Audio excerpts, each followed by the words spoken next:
બનાસકાંઠા જિલ્લાના કાંકરેજના કસરા ગામના 32 વર્ષીય યુવા પશુપાલક વિપુલભાઈ ચૌધરીએ દૂધ ઉત્પાદનમાં નવો કીર્તિમાન સર્જ્યો છે. માની મા ડેરી ફાર્મ હાઉસમાં 350 જેટલા ગાય અને ભેંસોનું પાલન કરવામાં આવે છે, જેમાં 95થી વધુ ઉચ્ચ ઓલાદની ભેંસો સામેલ છે. ફાર્મમાં દરરોજ આશરે 850 લીટર દૂધનું ઉત્પાદન થાય છે.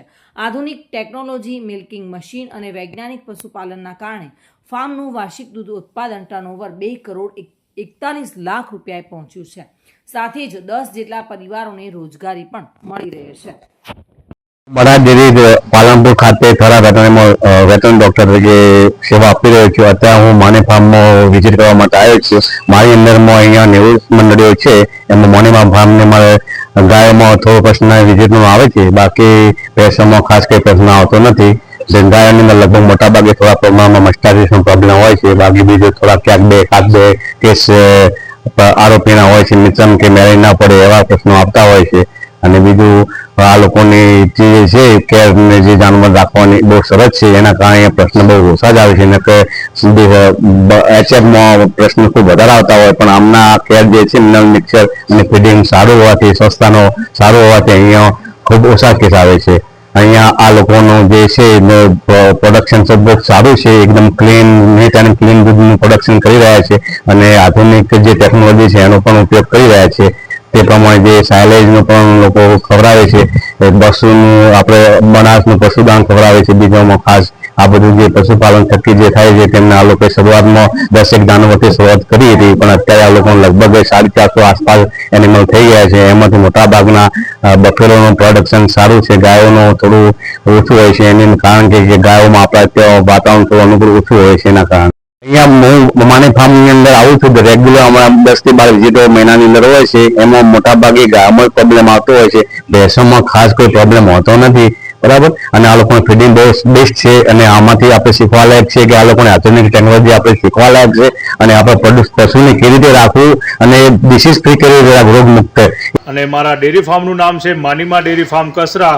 હું 2015-16થી પશુપાલનનો વ્યવસાય કરું છું, અને હાલ મારી જોડે 350 કરતાં વધારે પશુ છે, અને હું હાલ દિવસનું 1400 લીટર દૂધ ભરાવું છું.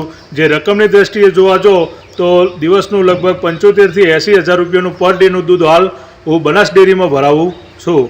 બરાબર.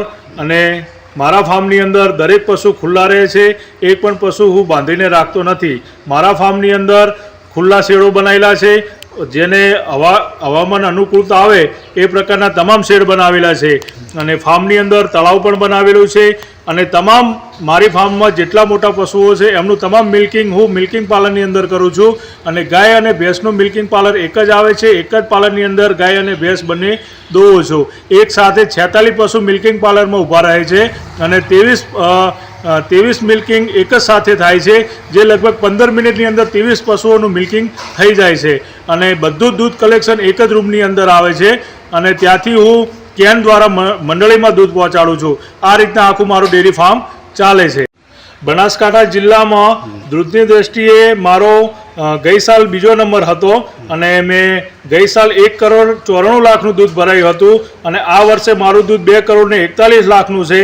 અને હવે મારું દૂધ મેં ટાર્ગેટ મૂકેલો છે કે 4 કરોડ ઉપર આપણે જાઉં, એની તમામ હું અત્યારે વ્યવસ્થા કરી રહ્યો છું. અને જે મારો ટાર્ગેટ છે એ તરફ હું આગળ વધી રહ્યો છું. હવે કોઈ મિત્ર પશુપાલન કરવા માગતા હોય, હું પણ ગ્રેજ્યુએટ છું, હું પણ BSc કરેલું છું, હું પણ ભણેલો છું. અને આજના સમયની અંદર મોંઘવારી બહુ વધી રહી છે, એટલે આધુનિક ટેકનોલોજીનો ઉપયોગ કરી અને આખું ડેરી ફાર્મ ચલાવવું જોઈએ. બીજી વસ્તુ કે જો આપ નોકરી તરફ વધારે, જો બધાને તો નોકરી મળવી શક્ય નથી, પણ આપ ગામડાની અંદર રહેતા હોય, આપણે બાપ દાદાની ખેતી હોય, તો પશુપાલન બેસ્ટ ધંધો છે. અને જો આપ ટેકનોલોજીનો ઉપયોગ કરી ધીમે ધીમે બધું કામ સચોટતાપૂર્વક કામ કરો તો 100% આની અંદર સફળતા મળે છે. હવે આજે દૂધની આપણા ભારતની અંદર ખૂબ માંગ છે, અને વિદેશમાં પણ ભારતના દૂધની બહુ માંગ છે. તો હવે આજનો યુવાન જો પશુપાલન કરવા માગતો હોય, તો જો તેની જોડે બજેટ ના હોય તો તે પાડી અથવા વાછરડીઓ લાવીને સ્ટાર્ટિંગથી કરી શકે છે.